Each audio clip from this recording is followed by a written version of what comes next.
I have to introduce the tape, and talking with Talcum and Rozell and his wife Maggie, and this is July 22nd, 1978. We're sitting here on his front porch overlooking Lee's Creek, and so far we've had a fine discussion. Well, anyway, we moved here 27 years ago from over here in Arkansas, and we bought the place from old man Hood, 160 acres of it. And just a little while later, we bought 100 acres from Mrs. Della Treat, who was Mrs. Della Fears before that. And then later we bought the Jody Johnson 30 acres. I think he was an Indian. We bought this 30 acres from his widow, Alice Johnson, who did live in Hot Springs, South Dakota. And that made us 209 acres. And at first, about the first 2 years, I didn't like very well, but as I began to clear land and get more cattle, why, I liked much better. When we first came here, we raised strawberries for 3 years, and I made enough off of strawberries in 3 years to pay Mr. Hood for 160 acres of this land. And then, in a few years, we grew sweet potatoes, and I sold them as far as 100 miles west. I sold them Henrietta, Oklahoma, and Okmulgee, and every town between. And so I had a good sweet potato business.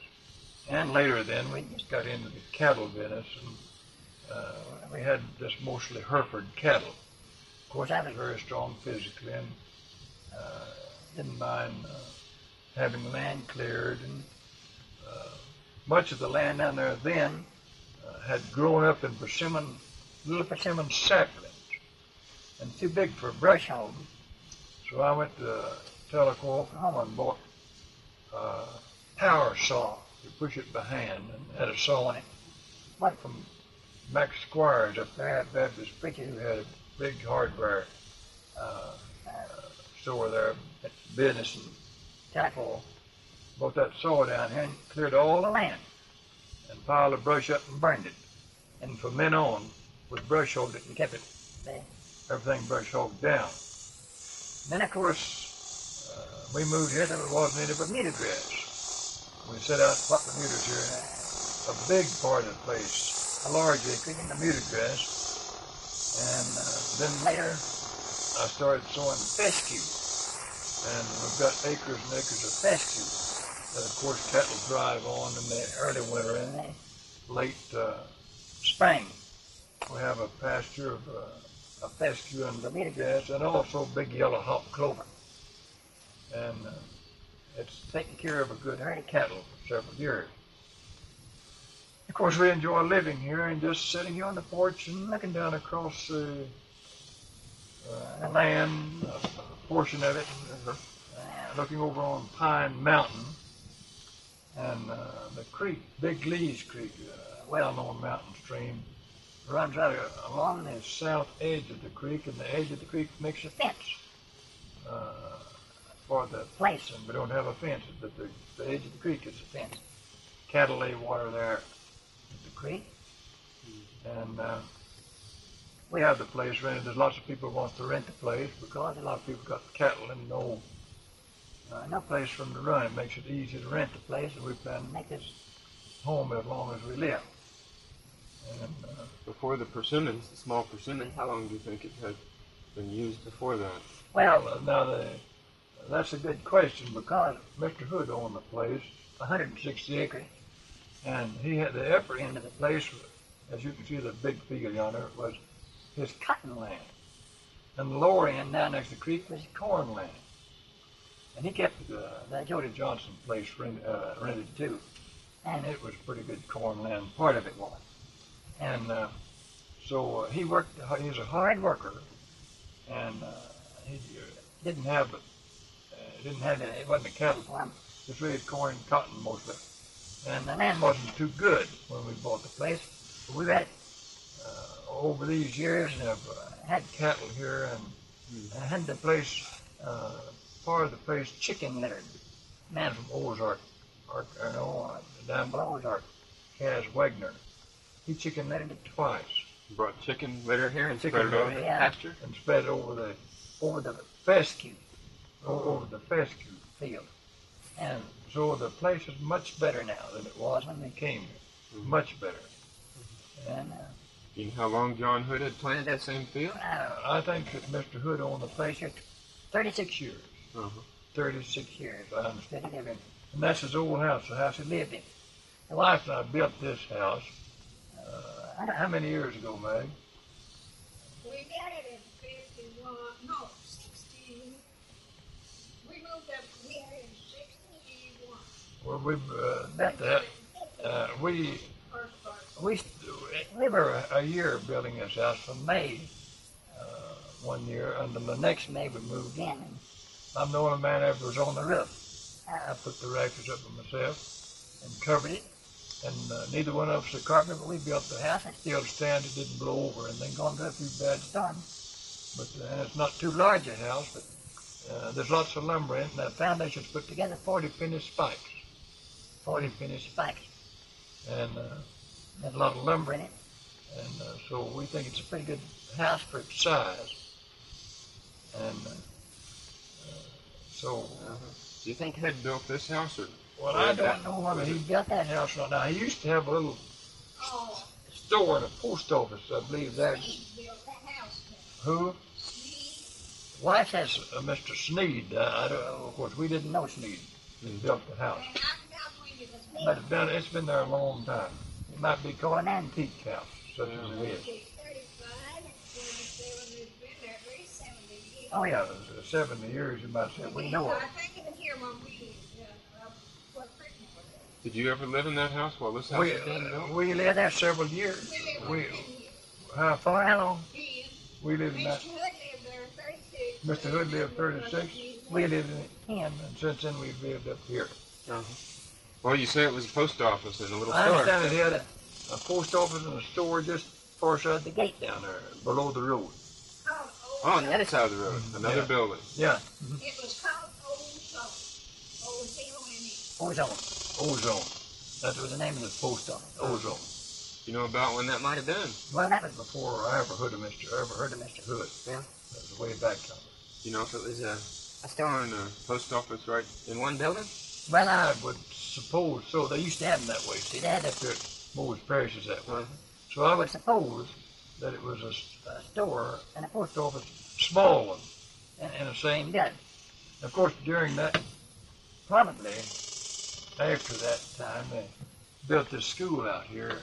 I think probably the WPA men built that, and that's known as Rocky Point, and had a school there, you see. Or Johnson's Corner, I believe somebody said they called it.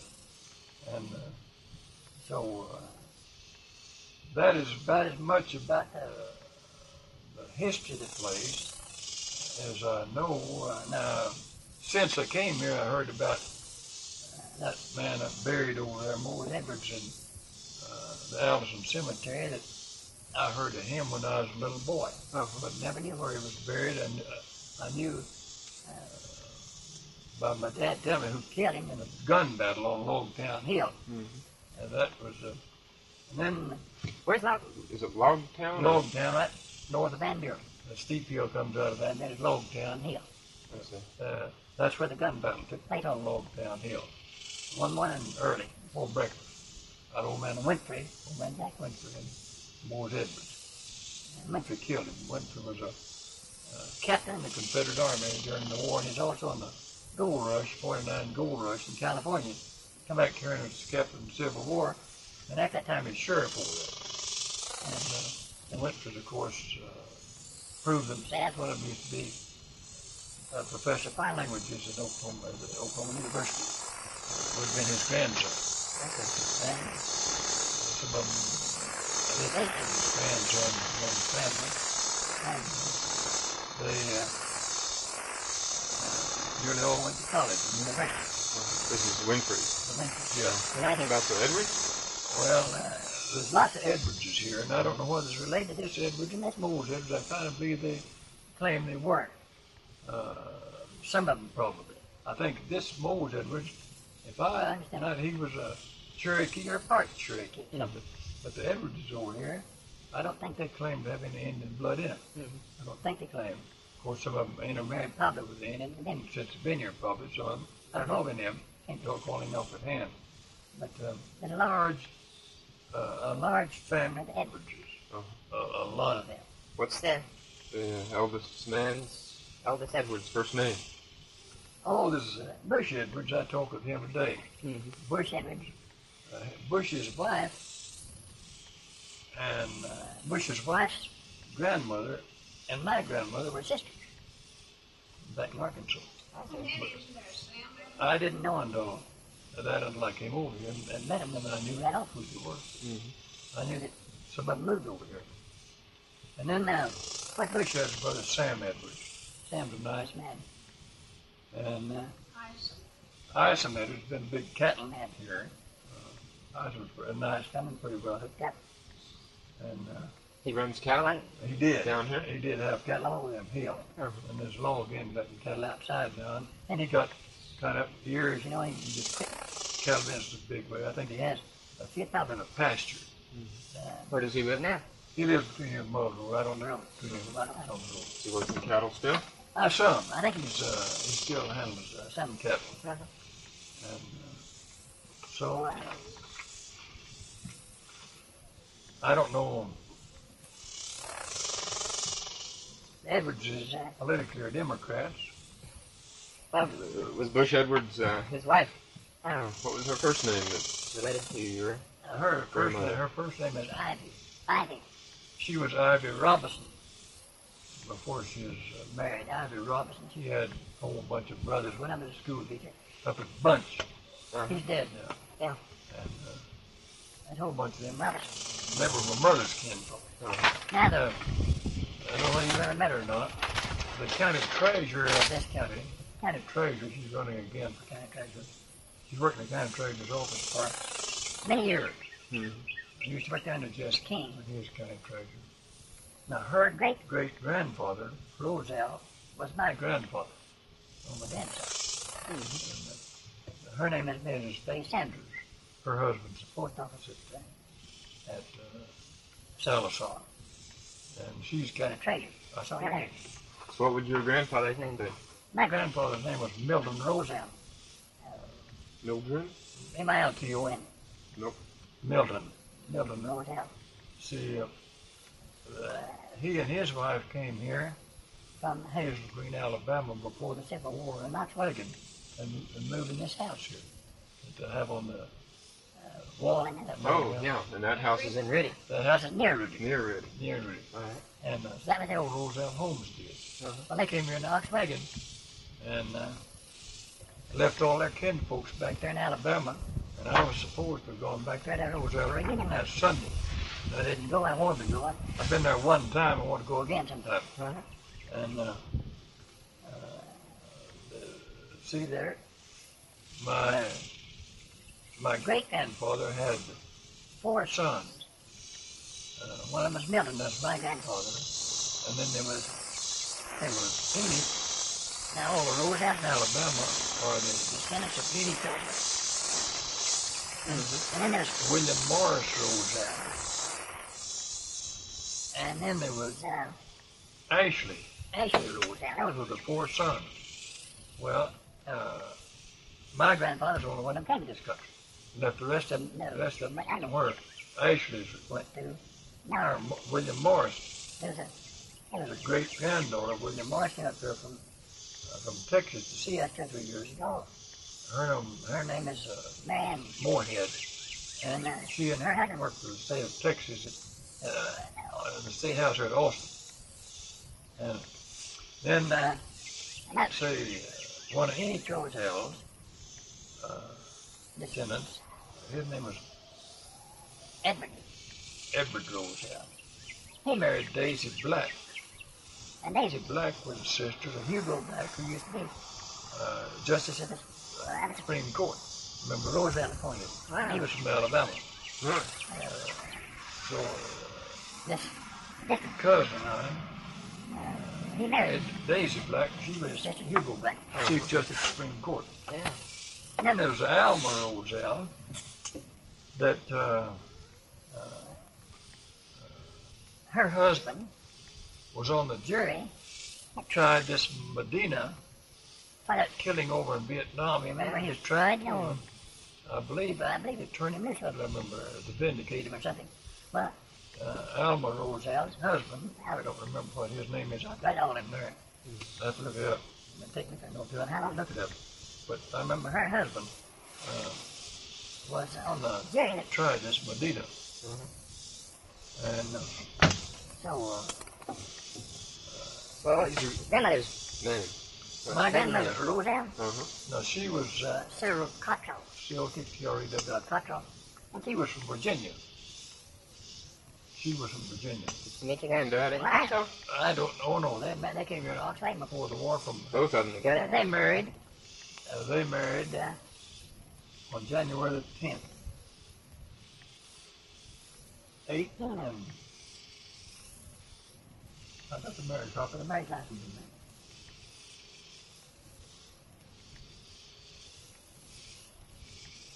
What is it?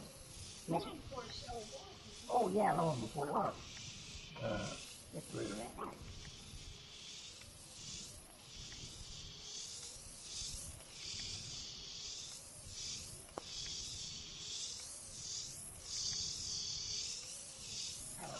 If you shut that thing off, yeah, that's all right. We can...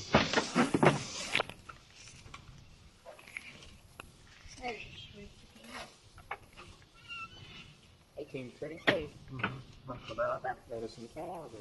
And they came here in Oxwagon and moved in this, settling this log house. Hang up in the morning. And the other stayed back there. Now, my great-grandfather, I think that's an interesting chapter in Rozell history. My grandfather was William Rozell. And he had a brother, Solomon.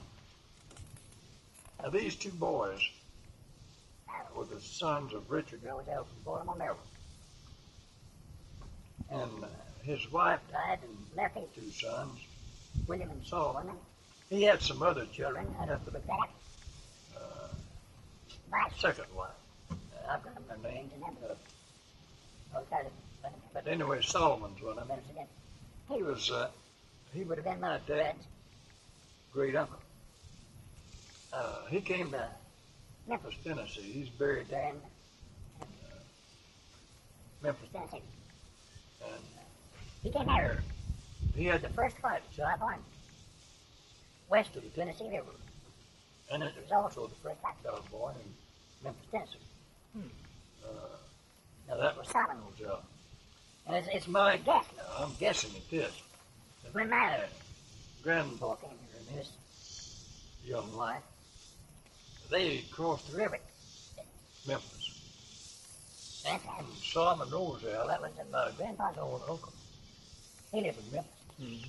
And it's my guess that my father was named after Solomon Rozell because my dad's name was Solomon. But I'm guessing that.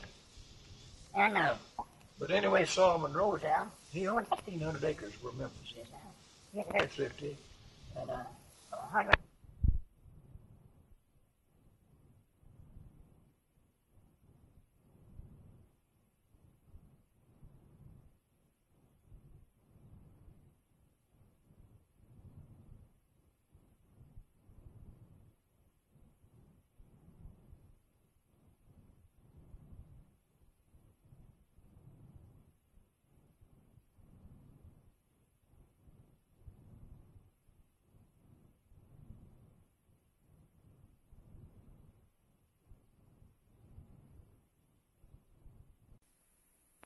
Now, do you want me to go over here? No. You got that, huh? And so Solomon Rozell, one of his descendants' wives and her granddaughter visited us a year or so ago. And she owns over 1,000 acres of land down in Osceola, Arkansas, on the Mississippi River bottom. And but I thought that was a pretty interesting history of Solomon Rozell, the first white child born. Yeah. At, well, your dad Solomon Did he ever come to Oklahoma? Or was No, no, he lived at Rudell. Spent his life at Rudell. Yeah. Did he marry a woman from Arkansas? Yeah, he married Ida Coleman, Coleman, Coleman, daughter of Tom and Melzy Coleman. Melzy Lamb Coleman was her name, Lamb. She's the oldest girl. Married the oldest girl. Her name was Ida Coleman. And did she ever come to Oklahoma? No, they just lived over there in Arkansas, almost in hearing distance of them. Well, it's only about 20. It's less than 25 miles from here to where they're both raised. Well, did any of their brothers and sisters come to Oklahoma? No, not that I know of. No, none of them. They all stayed over there. And they lived over there during the days of Bell Star and Cole Younger and the James boys and all that. Judge Parker had his court over here. Well, they all lived over there then. Around Newton. Well, did you have any brothers and sisters which come to Oklahoma? Me? No. I was the only one that came here. And that was by accident, I guess. Looking for a farm on Lee's Creek. Yeah. Looking for a farm on Lee's, and found it. And I guess it was a good thing I came here. I never had entered public life until then. I was 50 years old. I started my preaching when I was 50 years old. Wrote that book of poems, and I was about 60, I guess, about 10 years later after I started preaching up here. And then wrote this, What Said on the Trail, about still 10 years later than that, which had been about, later than that, had been about 70, early part of 75, I guess. And so. Well, did you come to Oklahoma at all before you? Play football. We came to Salsa and played football 54 years ago this coming fall for the Alma team. I was playing with Alma, Arkansas. We came to Salsa and played football and beat them 24-0. I remember that score. Yeah. That's my first time being Salsa. And we beat Subiaco College 104-6. They had a big heavy team. We beat them 104-6. Football game. Did you have any children which are in the area? No, our son lives at Locust Grove right now, Oklahoma, and our daughter lives at Renton, Washington. She has a good job with the Bell Telephone Company. She has charge of a tariff in Washington, Oregon, and Idaho. And she has a son that's a pilot and for United Airlines. He's 27. And so he flew one day in the little old plane lit right down there in that big field when he was just a kid. Yeah. He's flown ever since he got big enough to talk his folks into letting him take lessons. And but this is by our first. Now the wife, she was a little girl. She and her family lived right up here. The second house on the left from here. And the White House sits back quite a lawn up in front of it. She's on the south side of the road? It's down on the west side from there. It winds around. She lived on from here it was the second house on the left going up. Lives there now? Thibodeau. Don't ask me how to spell it. It's in the directory. Starts with a T. Thibodeau. Is that where she was? She lived there and she was a little girl. They went from here up on the creek where she lived when we got married. Where was that? She lived up north of Uniontown, about 5 miles on the creek, and she taught school up that part of the country and around different places. And I taught school around over different places in Crawford County, and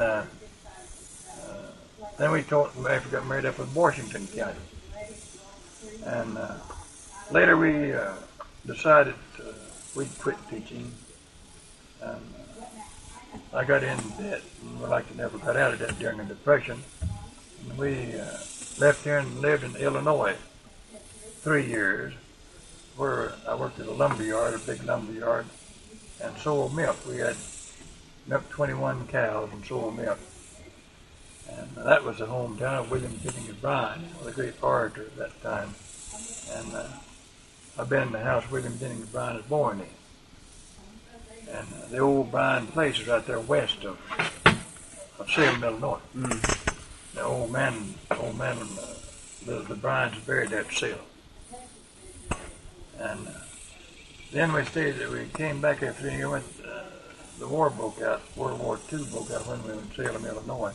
We went then to California and moved to San Diego, where we worked most of the time for Consolidated Aircraft. We were there in California about 3 years. Yeah. We made money enough there to get out of debt and buy us a farm here on Lee's Creek.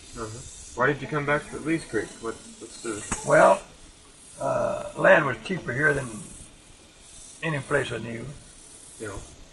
I knew there's some good land on Lee's Creek, and it was cheaper than most anywhere I knew. And so I don't know, I just kind of liked Lee's Creek and bought a place on it. Now, I never did like to work for anyone else, and I made up my mind if I could make anybody else money, I could make money for myself. And, well, when you moved back here, how many people were in this area? How many neighbors did you have? Well, about the same we got now. About the same. Thinking roughly, just about the same. 27 years ago. And of course, we had different neighbors then. Old man Winston lived down there where Jig Small lived. And then he sold out to Guy Mills.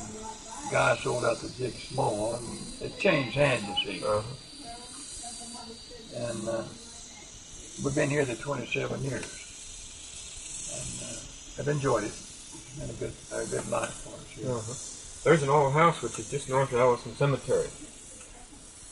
Right there close. Yeah. White House, old White House. Now being used as a barn. That's the old Moke Hyde house.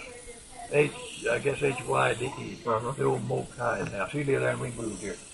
Yeah. And that belongs to, I can't call the fellow's name right now that owns that. Most of them can, but right now I can't. Oric. Oric or something like that. He used to be an implement dealer in Fort Smith. He owns that now. How long did Mr. Hyde live there? Well, I don't know. He lived there a long time. Did he lived there a long time. I know that. I've heard him talk about him living there a long time. Was there any other houses between the Weber Creek? As you go up on that hill there, there's several clearings up there. I was wondering if there's any houses up in there. Not since we've been here. Not since we've been here. The far side of the Moke Hyde farm is the Arkansas and Oklahoma line. Yeah. I was speaking of between Weber's and Hyde House. No houses there. Just the Winsteads that would be up the creek. Then. One thing I think we live by rather well-known and distinguished line. I noticed looking on the map when they give the weather report, the line between Arkansas and Oklahoma runs from its beginning down in Louisiana to Gulf, almost straight to the Canadian line. You ever notice that? Yeah. It has a few zigs and zags in it, but speaking from the way it looks, instead of turning over a half a state or anything like that, it runs almost straight to the Canadian line. And a fellow wouldn't think that just unless he look at the map and see. So that's one interesting thing. Well, at Allison Cemetery was named after the Allison family. Are there any of those folks still around here? We own part of the Allison farm right out there, but I never did know any of the Allison. What do you call the Allison farm? Well, they had an acreage that belongs in here. It belongs to the Hood place. I don't know how big an acreage, but I think their name is probably on the deed, in abstract. But I didn't know anything else. And,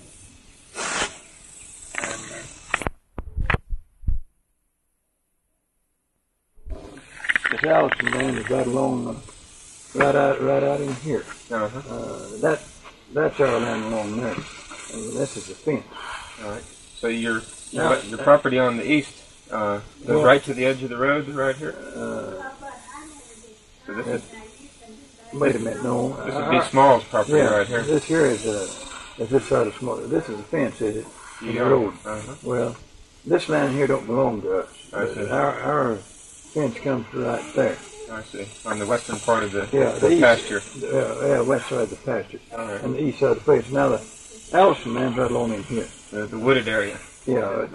Yeah. But did they have a house in there at one time? Well, at one time, because there's a well there, big dug well. Where would the dug well be? Would it be? Well, it's right beside the road, and that's kind of an old field. That's kind of in the old field. I see. Briar patch there, yeah. All right. So it would be south of the road. Yeah. Just west of Johnson or Rocky Point Schoolhouse, right here. Yeah, and then of course we have land runs on runs out to here, and then runs on up here and joins Fishbeck. And then goes back this way. That's about 40, 50 acres of woods lot here. I see. And this is where Cletus Weaver. Cletus Fuller. Fuller, I'm sorry. His wife is a Weaver. Yeah, he lives up there. Now our line would run up from here over to here. Right on up here. And out to Cletus Fuller's.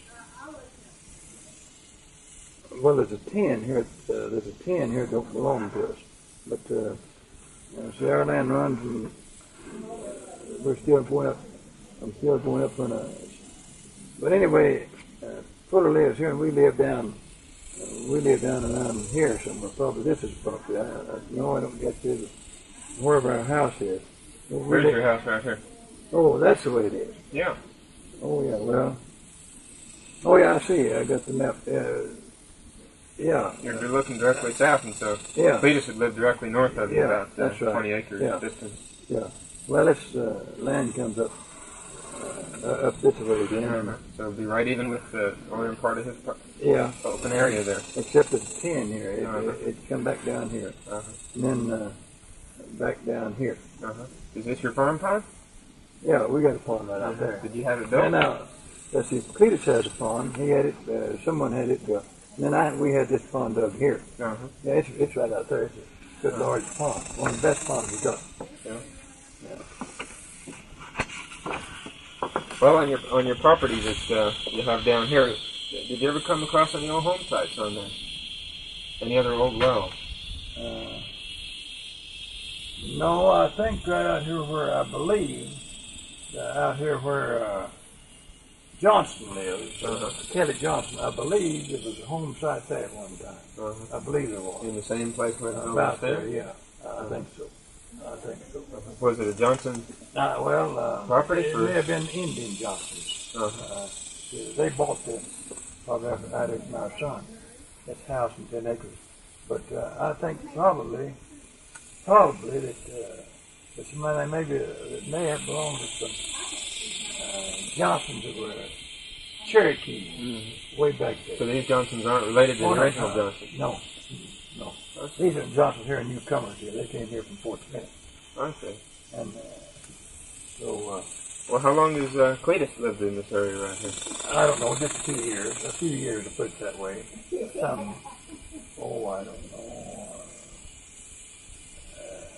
He may have lived here 10 years. I don't know just how long. Did he buy that property from you? No, he bought it from Earl Armour. Earl Armour. And Earl Armour bought it from old man Moody, M-O-O-D-Y, Moody. So, one of the Hoods, Albert Hood, he was the son of this old man John Hood here. He used to own the land and live where Cletus lived a long time ago before we came here. Was there an old house up there? Well, there was when we moved here. We lived in it for about a month, so we get possession down here. And maybe lived in it longer than a month. And then Cletus, he came there and improved the house a lot. It don't look like it did. He moved there. So it's still the same house. It's just except he fix it up in good shape and all that, you know. Yeah. Pretty nice place now. Uh-huh. The house that his son lives in, is it a new house or is that an old yeah. house? It is a new house. It's been built a short time. Uh-huh. What's his son's name? Well, I don't know. Maggie, what's his? Well, I forgot what it's called. It's one of the Fuller boys, all I know. Uh-huh. Well, on your property, when we were in this far field, far to the west, driving around there last week, there's a house just north of your fence line there. There was a barn and a trailer. We didn't drive up there. A big barn and a big hay barn and a trailer. That's on Tom Rogers' place. Tom Rogers' farm there is known as the Dr. Mitchell place. Dr. Mitchell at Uniontown used to own that farm. He did. Yeah. And is that farm included in this area? Just in the south of this oxbow of the river, but not. Well, or did it incorporate the land at western field of yours? This is our field here. This is the Mitchell place here, and this probably this here may be in the Mitchell place. There's a sliver there that runs around some way, now is this the creek? No, this is the creek right here. Well, that's the creek. Yeah. And this is the road. Yeah, this is the creek. Well, yeah, this is the Mitchell place. And this is our field here. Did Dr. Mitchell ever live there? No, he was a doctor, medical doctor, lived at Uniontown. And he bought that place. So I don't know who from or anything. It's known as that Mitchell place. Did he rent it to folks that own it for him? He always rented it out, and there's a slough runs through it, cuts it up, and then there's the creek runs through it. It's got some good land on it. Yeah. Good bottom land. And Dr. Mitchell always just rented it out. And these Rogers, I reckon they bought it from the Mitchell heirs. I think they bought it from Mitchell heirs. Was that the same Rogers that lived up in Short there? Andy Rogers? No kin to them. This is Tom Rogers. They came from around, I guess around Natural Dam. And he worked in Fort Smith, and he had a son who lived in Tulsa, worked in Tulsa. I believe maybe two sons out there. Did they move in recently? No, they've been here. Roger's been here, I don't know, 10, 12 years, something like that. Maybe longer. Yeah. And they might say newcomers here. They have a cattle farm here, and also have a cattle farm up north of Natural Dam. They have cattle up there. And he's retired. His two boys, I think, have good jobs. Yeah. Well, at one time, George Morrison pointed out that he had lived down in this rock. Now he lives right up here. Right up here, beside the road. Well, if you notice coming down the road, there's a house burned down there on just inside the gate.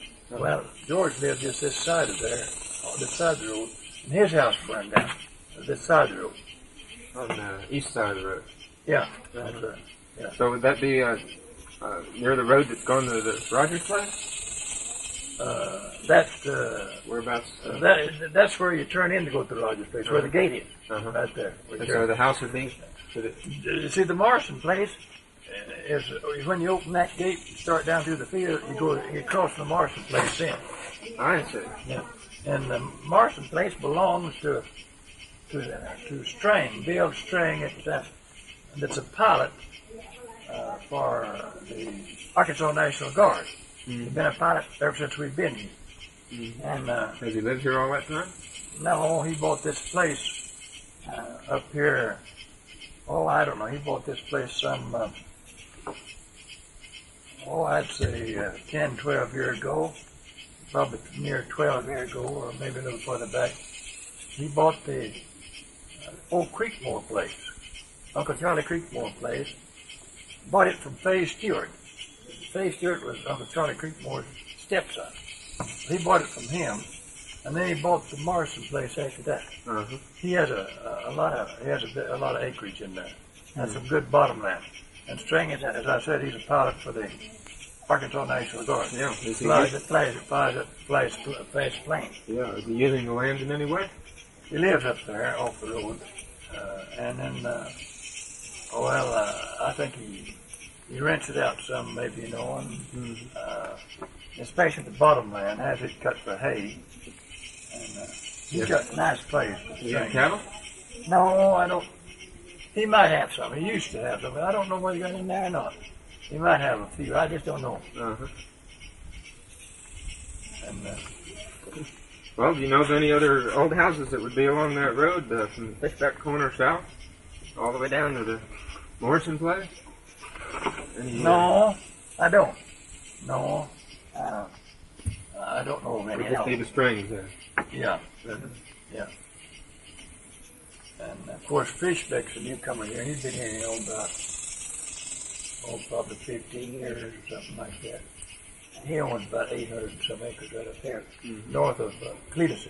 Yeah. He owns a big acreage in there. And he's got a bunch of cattle. You know where he's from? Oh, they came here, I think, from, I think it's where they wanted to build a dam at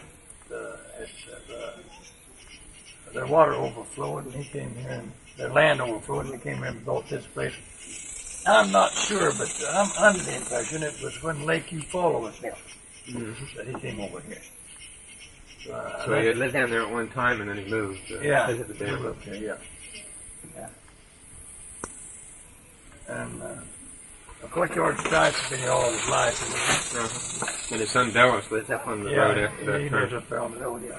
Well, as you go past Dallas's, going west, on the south side there's a house way up That's in the woods there. on the old Camel place. I don't. That's the Camel place. Huh? Yeah, I don't know what who lived there previous to Camel, but Camel Boys is by here the other day. Both of them preachers, and they're by here, and one of them lives at Denver, and one lives at Marble City, Oklahoma. And they stopped here and stayed quite a bit. They went in the old, or out with them at the cemetery, looking around, and they have some folks buried over there. And so they live up there, you know. They live there as boys. What's their name? Yeah, but don't know the other one's name. What were their dads? Well, I don't know that. It's just referred to as the Camel. I don't know what. No, man. Where would Camel go? People All talk. right. Campbell Hill was going towards Dallas, Texas. I don't know or not. It might be going but I guess I don't know. That might be.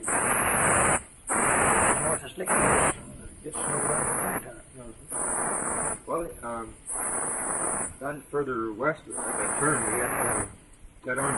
Yeah, down under the hill. Does he live there? Well, he lived there when we moved here. Yeah. Yeah. They're pretty old settlements. No. Yeah. Well, do you know of any people that live on the other side of the creek or have lived on the No, other side of the there used to be some houses that tell me to burn all down. That's been a bonus contention for that, huh? The Allison house, place is straight down from here. And we have 100 acres of Allison. Well, she says we have 100 acres out of that's out there. I think it's But I don't know anything about the land across the creek. That land across the creek there's a big outfit in there now. I met the man a few weeks back. I can't think of his name. I got it in my pocketbook in there. The airport. Lives in Texarkana, Texas. I think he has an interest in that land. And I heard he owned a fourth of it. They're cutting all that now. Cutting all that pine timber and taking it to Russell, Arkansas. And they have big machinery. They cut the pine trees from, well, as long, it don't matter how big the pine trees are or how tall they are. They don't cut them in two. They fall and cut the limbs off and, they'll load probably 20 or 30 logs on one truck. And pull that truck out with a big dozer and a cable, pull that truck out on top of the mountain. And, of course, during that time, the truck's pulling too. But that truck will be a bonus from here to here. As long as from here to here, a vehicle. And they're hauling them south. Haul them out right in here and get on that highway over about Dora or Greenwood Junction, and take them out down the rough Talcum. You ever know there's anybody lumbering this area to the north of you? This property up in here? You know, between here and Anybody, this property? anybody doing what? Lumbering? No, all I got a few logs here, and actually they nearly cut logs here on our place. Not a lot, but didn't have many to cut. And I think maybe they cut a few logs back up in here, but not enough to hardwood, you know. Yeah. Oh, Did you sell the wood to them for, per tray or board foot? Or how does that normally work? I think they sold it to them $10 a board fee. $10 that. That's next thing, giving it away. It's a lot higher now. Yeah, that one was done. Oh, just a few years ago, probably 15 years ago, something like that. We had a few loads to sell. Have you ever heard of people talking about how the area was wooded at one time? Productive in the trees or no, pies? No, not. I don't think I ever heard any of that discussed. I don't believe so. They used to grow a lot of corn and cotton here, and lots of Van Buren cotton. And so that's where they got a Van Buren. Well, I imagine they went this road here most of the time.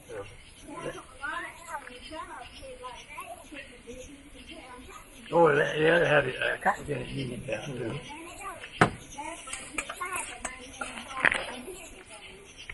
Yeah. So they had small gins, a place like Uniontown, you know. Oh man, Jim Branson. You know if you've heard about since you've been here. He had a cotton gin at Natural Down. They had one up around Short, but they didn't know it. Huh? Hollis Branson be at church up there Sunday. He said he'd like to see it. He knows a lot of. He is raised here. He's older than I am. I think he is. And he said he was a hard worker. He used to be sheriff of Crawley County. He farmed here. And he farmed right at Natural Dam. He lived where Arthur Bacon is, across the street over there. And or do they live down below? well, I'm not sure. They may have lived down below the old store up there a while. I don't remember. Yeah, they may have lived down there. Yeah, that's before.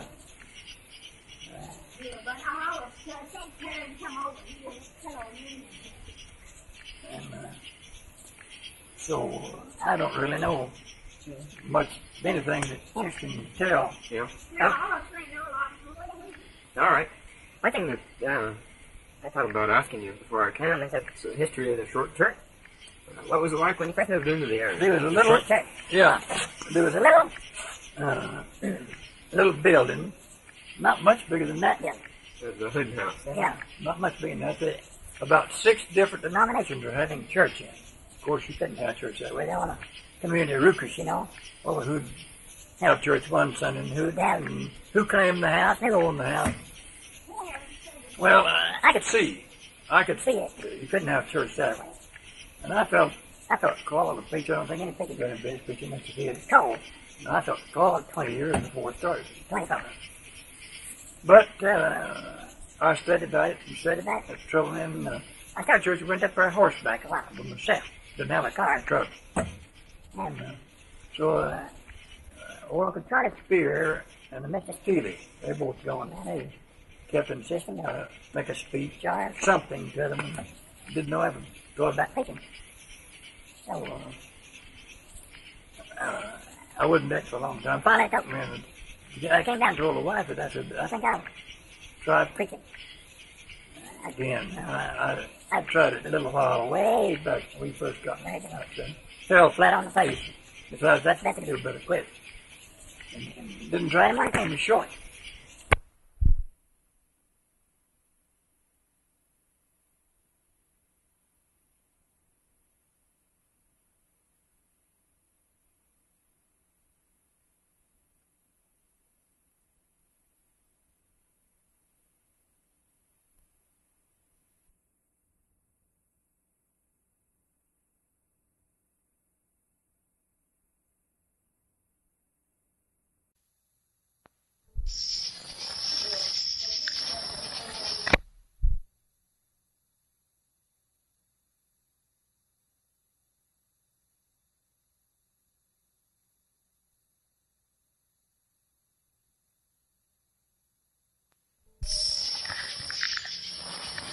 Now, you see,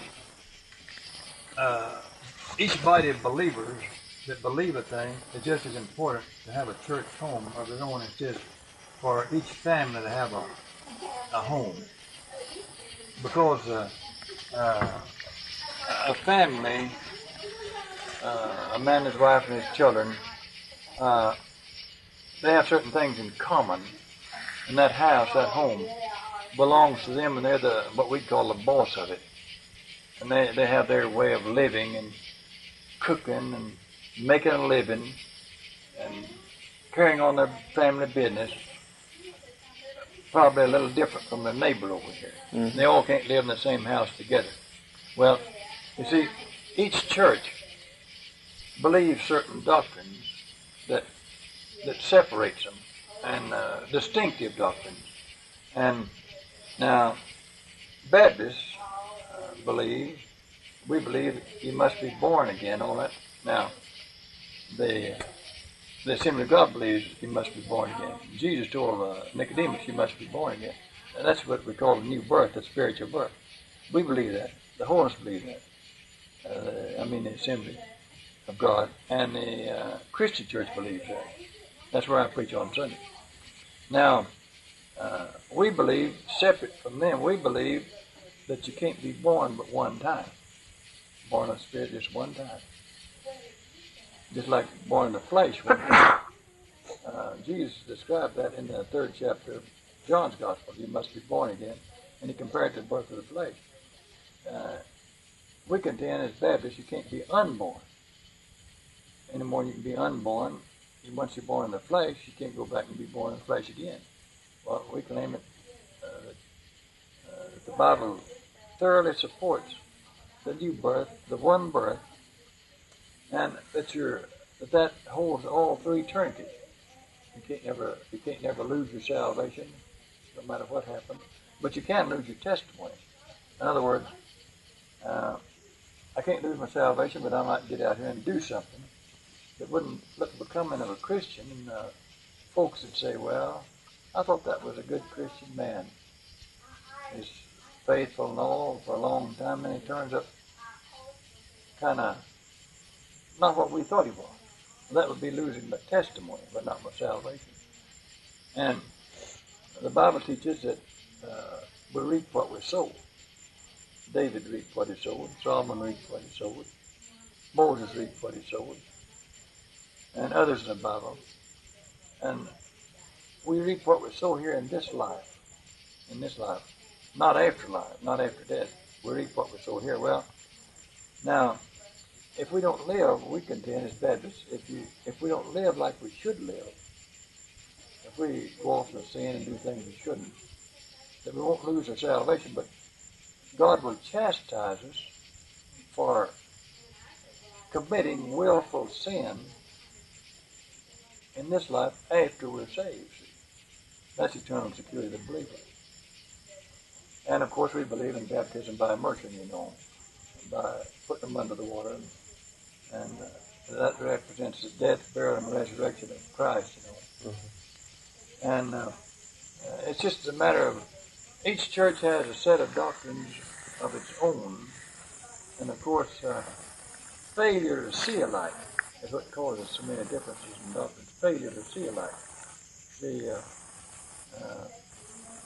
If they don't see alike down through the ages, down through these 2,000 years, not seeing alike causes people to, this group say, well, now I believe this way. I don't believe what they teach and what they preach. I see this way. Well, they go off over here and organize a church, see, and go for them doctrines, them distinctive doctrines that they believe in. And that causes them to bring about or organize a denomination as they see it. And then you have a new church, you see. So that's why we have all of this. And you can't put, and see now the Methodist people, they sprinkle baptism, and the Lutherans, and I don't know who all, they sprinkle. Mm-hmm. Well, we at Baptist claim there's only one mode of baptism, that's by immersion. Mm-hmm. But what about the Assembly of God? Well, I think they believe in baptism by immersion too. But we don't think that baptism either way you're baptized has anything to do with your salvation. That is a important. But in other words, it shows that we've been born again. If we're baptized, it shows the world that we've been saved or born again. That's what we hold. Well, now, baptizo is a Greek word. Baptism is immersion. Baptizo. Well, see, that's why there's like 6 denominations, buildings in well, the Free Will Baptist, the Christian, the Assembly of God, Landmark Baptist, Southern Baptist, seem like another. Each one of them comes to the house. I thought that they're going to church and we can't do it. And that's just like a moving in with it. And not moving in the run into it. If a house and start across the country just thought we stopped. Well, did each of those denominations, was there a preacher or representative for each? Now, a preacher of their denomination is coming and preaching now and then. That's where the differences come. He's coming and preaching his, what we call his doctrine, see. The others wouldn't believe it. And therefore, it was confusing. When we organized the Southern Baptist Church, we just have the Southern Baptist Church and nobody else. Then, there's no confusion about what's preached or kind, see. It's just our church home. Your way. Church home, see. Well, It's much better. Did you ever hear of a church being here in Rocky Point? No, I don't think so. No, I don't. There has been that's a Katie did or something. Anyway, there has been all over the country at one time or other what they call revivals. I think maybe Pentecostal revivals in different places. There's Baptist revivals in different places. There's an old church over in there, right over in Line, Arkansas. It was called Macedonian Church. It was a Baptist church, and it's not been used since we've been in this country. Mm-hmm. And then there used to be a Baptist church at Short before we organized there. Way back under George Mitchell was a preacher then, and they had a lot of people baptized, joined the church and baptized. And they didn't build a church house. Where were they meeting at? Well, somewhere, I think maybe somewhere not far from Short, in that area. Mm-hmm. Maybe down around, not far from where the mound is, down in there, I believe. Somewhere down in there, they had a big revival. Uh-huh. And I met George Mitchell a few times before he passed away after we came here. And he was the one that had success then. But they all couldn't get along. That's just nature. That's just nature. You put a half a dozen different denominations together, you just got a confusion. Because they just don't get along. But you putting I've helped conduct funerals for that Assembly of God preacher over there. He used to be there. Brother Treat, he's a nice man. And that was a funeral, you see, and get along real well, meet each other out, and talk, and get along real well. But when you get to 2 or 3 different denominations in the same house, why, that's where they begin to have confusion and trouble. Yeah. Well, Treat originally preached over there in Nika, didn't he? Yeah, he's a good preacher and a good man. Well, I've helped him conduct funerals. Treat was a good man. Uh-huh. How long was that church there in Nika? Do you know that? Oh, you mean the one right up in Nika? Yeah. Uh-huh. Well, I don't know whether Treat ever preached there or not. I don't much believe he did. He preached out this good Assembly of God church. Yeah, by Seabolt Cemetery. I think he was there when that building was built. And good man and a good preacher. Everybody liked Treat. Yeah. Baptists all like him. He wasn't a troublemaker, you know. I mean, he didn't go around and jump on the other fella. That doesn't pay. It doesn't pay a fella to get up and jump on other people and preach. hurts himself more than he hits it. And Pete was that kind. He was got a, he just went ahead and got preaching what he believed in all. Mm-hmm. And a fella can do that in his own building, see, without offending people. He can get up and preach what they call the doctrine without offending people. And they expect it. They say, well, that's Baptist or that's Holiness. Right. See, and they don't hurt anybody's feelings. But it's so much better for each church to have a building of its own. Yeah. Oh, yeah. So, being you're a Baptist, mm-hmm. What happens when you go to the Christian church to teach there? I don't change my message any. The other day I preached Sunday. Last Sunday I preached there, and I do. I won't hammer them over the head. No, that's wrong. I don't hammer them over the head. What they believe, shouldn't believe, or should believe, because I realize I'm in that church house. That's a different congregation, and I'm not really their shepherd. How long have you been preaching there?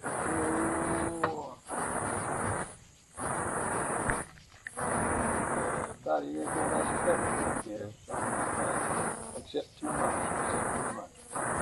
And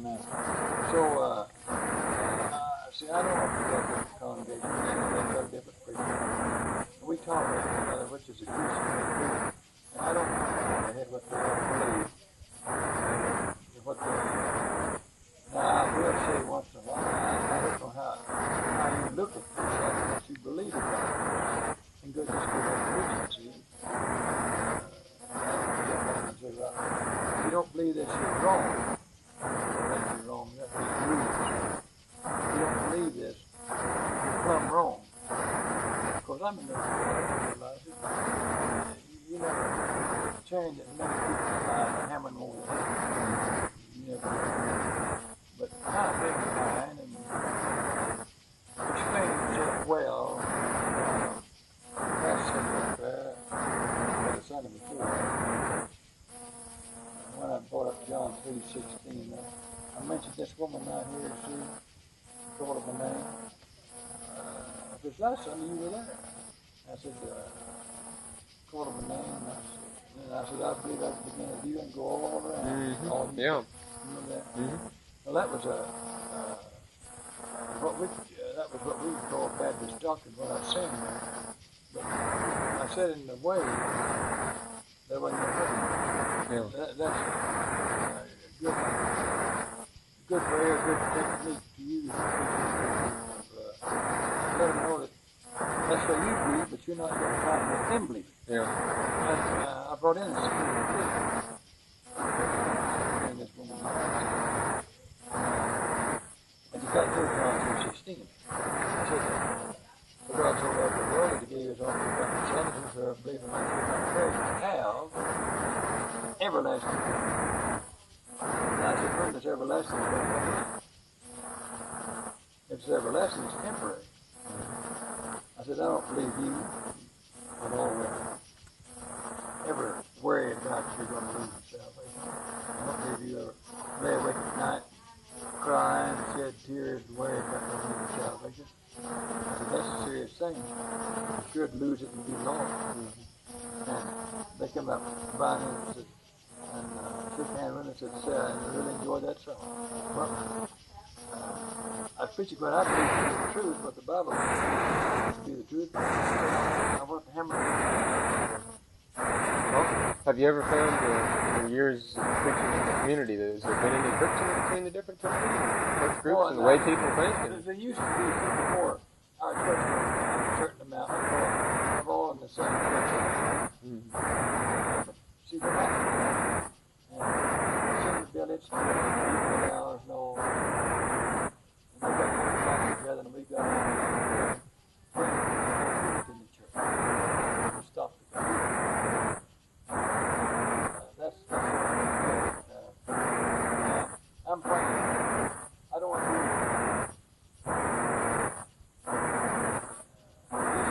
be a fellow live.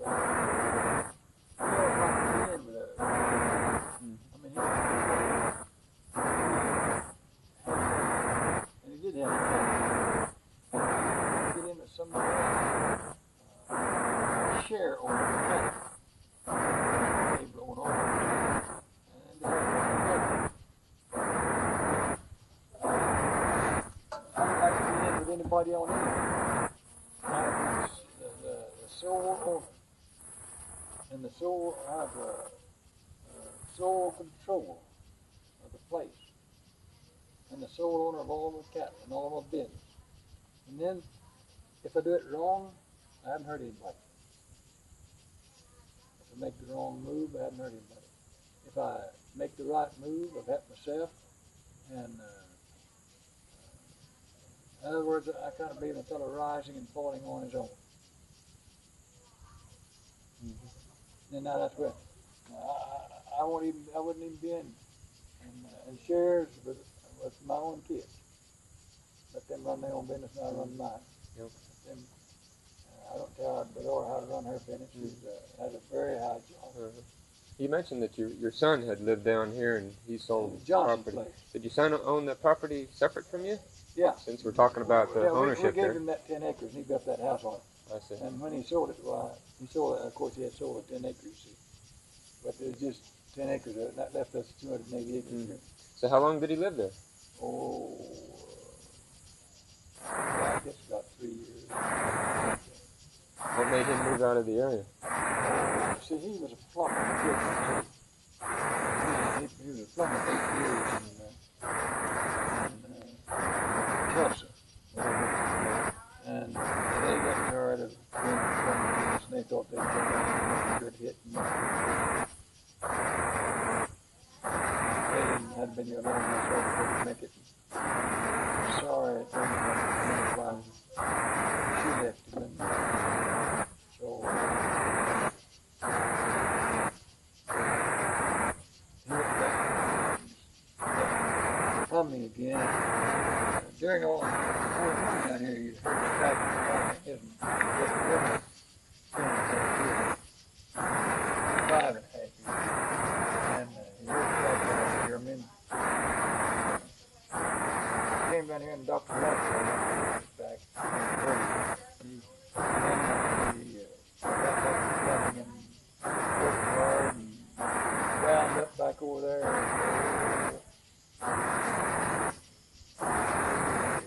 A year and a half or something, they had to haul him to Veterans Hospital, and he's up here now to go again. Same place?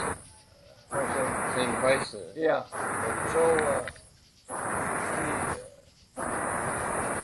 the doctor had never released him in that year and a half or 2 years.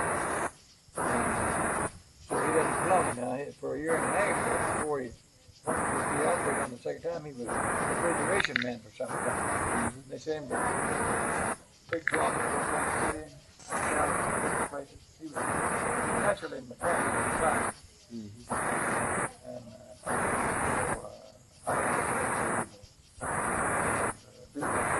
crippled back, crippled together. Oh, when he moved to the area, was he thinking of plumbing? Yeah, out here? He never played. At one time he got to and started plumbing, but he wasn't interested in the school. He wasn't here to go. I went to school. And went summer and winter. And his wife worked at Fort Smith at Whirlpool.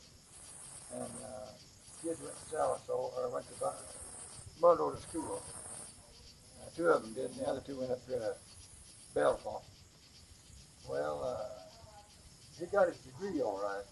He drove to Telequoa and he got his degree, and a little bit on his master's. He should go ahead and finish his master's. Now, the government, they started paying for getting hurt in the Army. They started paying, they were paying about $75 a month. And hospitalization all. I think now they're paying about $260 or something. And so I don't know where he winds up. Old people in this area, when they come ill, or as pastor of the church, you knew of people becoming ill. Oh yeah. So they went to. Where was the doctors at that time? Well, some of them go to Salisbury, and most of them to Fort Smith. over there to Parks Hospital and St. Edward's Hospital. Fort Smith, I don't know whether you found out or not, they have, I suppose, some of the fine hospitals here in the South and some of the fine doctors. Oh, they've got doctors in Fort Smith. My goodness. I'd just soon go there and go to Mayo, brother.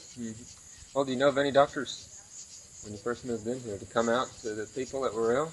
They don't come out. You have to go over there and see them. Ever since you moved out here in the 50s? Yeah. Then most times you've got to have an appointment. Call in from an appointment before you can see them. They're that busy. Yeah. The wife has a nephew that just recently, beginning in July, I believe it was, he and another doctor built or had built a clinic in Mississippi, and there he's a young doctor, and I don't know how old the other is, but just the two of them at the clinic.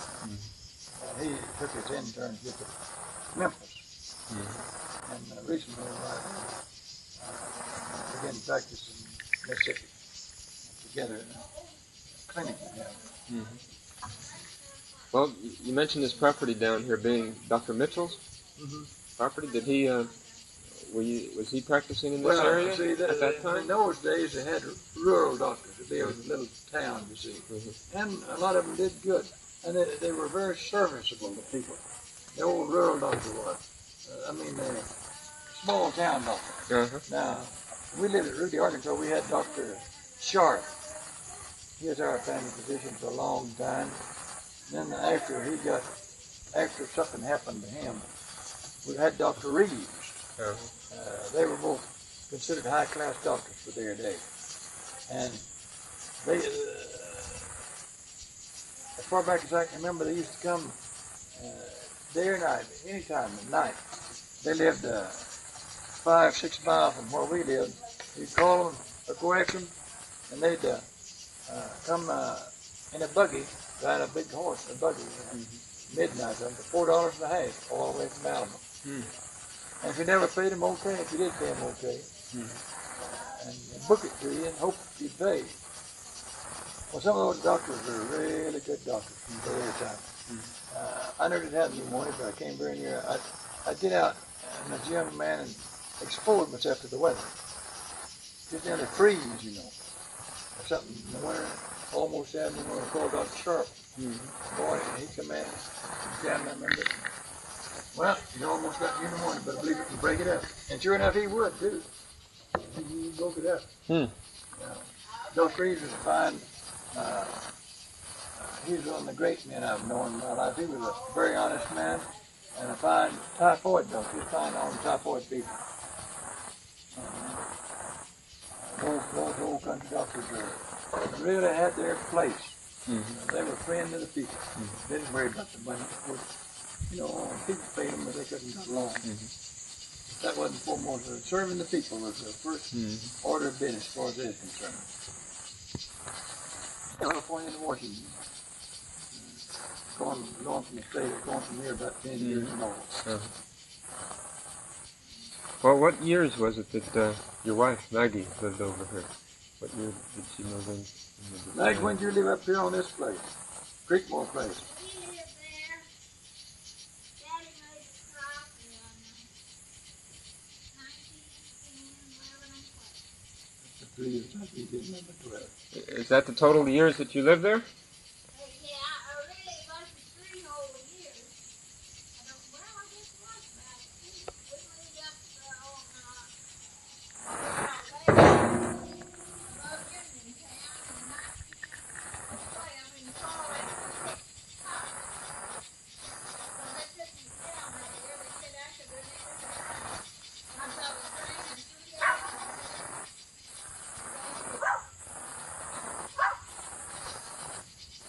What was your dad planting? Was it cotton or? he raised cotton.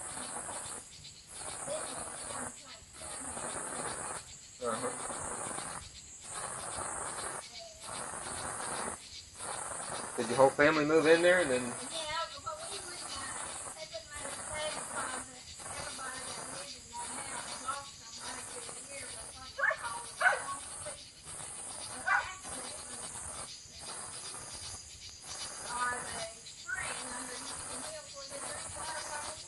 Huh.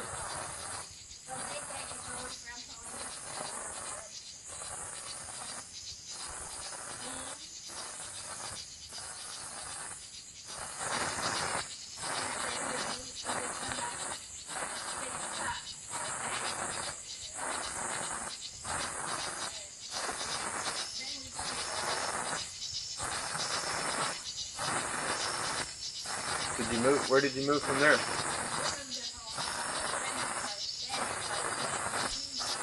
I see. So you moved from Arkansas, spent 3 years here, and then moved back.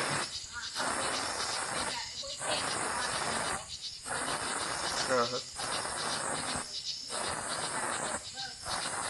And you didn't live here any time until in the 50s.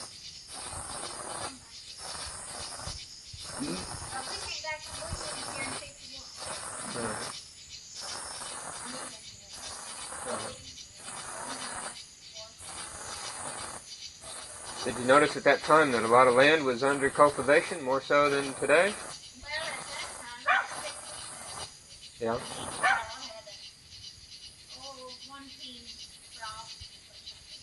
Yeah. What were some of your neighbors' names?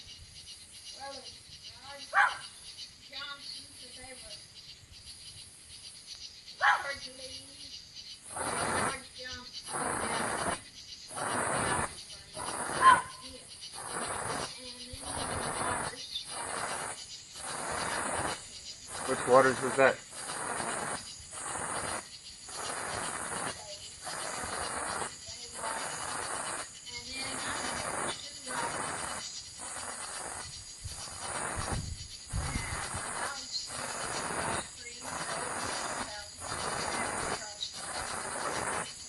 On the south side of the creek or on the other side of Weber?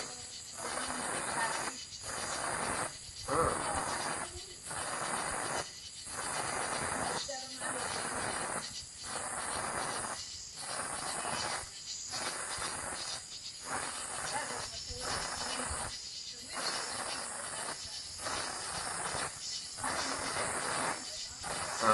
Yeah, we talked to Julie. Told us a lot about the area. No one wants to down here with the summer hill. Maybe that's still a summer hill. Yeah, Summerhill. Yeah. Summer Uh-huh. We live on Web Street. Well, did you go to Rocky Point School? Yeah. Did you go to school there? I didn't go to school.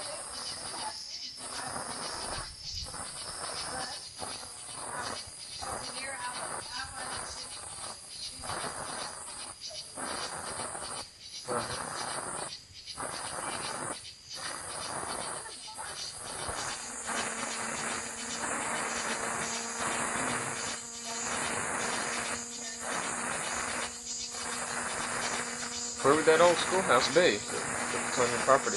I didn't know that. It's right up over before you saw that railing Well, that's where that big tree is? Yeah, well, the big old That's right out, of course, out the farm. I think that was the first one. I'm reading on it said that was the longest. I'm not sure. And then they moved it out above the Rocky Point up above it. Hmm.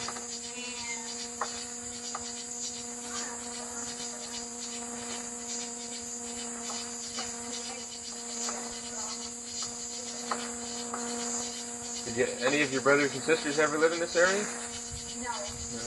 Well, my sister was I meant other than in that one family 3-year period here. our son built the house. Yeah.